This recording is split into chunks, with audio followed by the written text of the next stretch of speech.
اختصاصی از دیجی ارسلان، دیجی دانیالی. بعدم میاد خیلی عزیزی 24 جلوت بودم منو ندیدی، یه جور تا میکردی انگاه اسیری نشده یه بار تو روز من نرینی.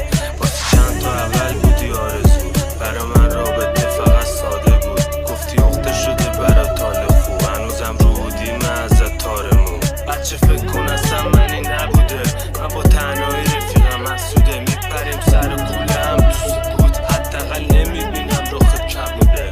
من همینم زیادته، باید قلب تو مثل من سیاه بشه. با اینکه دوست ندارم بشم مثل تو، منم نه نمیگم میگم بیاد بچه. بهترین ورژن رو برات کردم رو، همه قبلیاتم من کمتر بود. این بقیه شدی تو از من دور، زدی هرچو به منم کردم تو. زبون تیزه ولی ریزی، عکس تو میکنم با کشونیزی.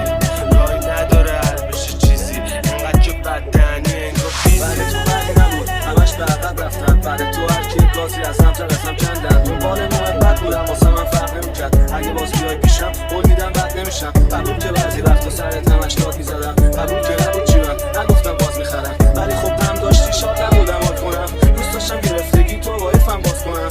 هنوزم برام بزرگی با اینکه دیگه نیستی، با اینکه انقدر بد کردم رو خوش و ریختی. جون من از لش من از اینکه از یادت برم، با هر کی نشی پاشو تنهایی تو باز بخند تا پیدا شه اونی که همش تو فکرته. تو شاید بتونه خوشبختی رو بهت هدیه بده.